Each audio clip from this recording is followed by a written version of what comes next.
ಮೂಕ ಪ್ರಾಣಿಯ ಕರುಣಾಜನಕ ಕಥೆ ಇದು. ತನ್ನ ಮರಿ ಸತ್ತು ಮೂಳೆಯಾಗಿದ್ರೂ ಮರಿ ದೇಹವನ್ನ ಬಿಡದೆ ತಾಯಿ ಕೋತಿ ತನ್ನ ಜೊತೆಯಲ್ಲಿ ಇಟ್ಕೊಂಡಿದೆ.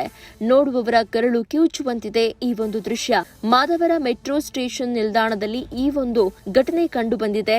ವಾರದ ಹಿಂದೆ ಕೋತಿ ಮರಿ ಸಾವನ್ನಪ್ಪಿದೆ. ಮರಿ ಸಾವನ್ನಪ್ಪಿದ ಬಳಿಕ ಮರಿ ಕೋತಿ ದೇಹ ಬಿಸಾಡದ ತಾಯಿ ಕೋತಿ ಸಾವನ್ನಪ್ಪಿ ವಾರ ಕಳೆದ್ರೂ ಕೂಡ ತನ್ನ ಜೊತೆಯಲ್ಲಿಯೇ ಆ ಸ್ಕೆಲಿಟನ್ ಆಗಿರುವಂತಹ ಮರಿ ಕೋತಿಯ ದೇಹವನ್ನ ಇಟ್ಕೊಂಡಿದೆ.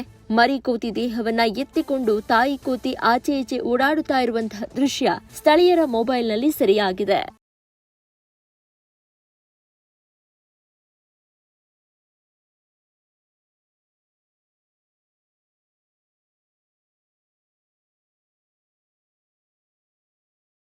ಜೀನಿ ಸ್ಲಿಮ್ ತಗೊಳಕ್ಕೆ ಸ್ಟಾರ್ಟ್ ಮಾಡಿದ್ನೋ ಅವಾಗ ಮಂತ್ಲಿ ಪೀರಿಯಡ್ಸ್ ಆಗ್ತಾ ಇದ್ದೀನಿ. PCOD ಪ್ರಾಬ್ಲಮ್ ನಾರ್ಮಲ್ ಆಗಿದೆ, ಥೈರಾಯ್ಡ್ ನಾರ್ಮಲ್ ಆಗಿದೆ. ಪೀರಿಯಡ್ಸ್ ಎಲ್ಲ 6 ಮಂತ್ ಆದ್ರೂ ಆಗ್ತಾ ಇದ್ದಿಲ್ಲ, ಇವಾಗ ರೆಗ್ಯುಲರ್ ಪೀರಿಯಡ್ಸ್ ಆಗ್ತಾ ಇದೆ. ಜೀನಿ ಸ್ಲಿಮ್ ನ ಯೂಸ್ ಮಾಡಿ 8 ತಿಂಗಳಲ್ಲಿ 55 kg ಸಣ್ಣ ಆಗಿದ್ದಾರೆ. ಜೀನಿ ಸ್ಲಿಮ್ ತಗೊಳ್ಳಿ, ಬೇಗ ಸಣ್ಣ ಆಗ್ತೀರಾ, ಫ್ಯಾಟ್ ಲಾಸ್ ಆಗ್ತದೆ. ಜೀನಿ ಸ್ಲಿಮ್ ನ ಯೂಸ್ ಮಾಡಿ 100% ಯಾವುದೇ ಸೈಡ್ ಎಫೆಕ್ಟ್ ಇಲ್ದಂಗೆ ಸಣ್ಣ ಆಗ್ತೀರಾ.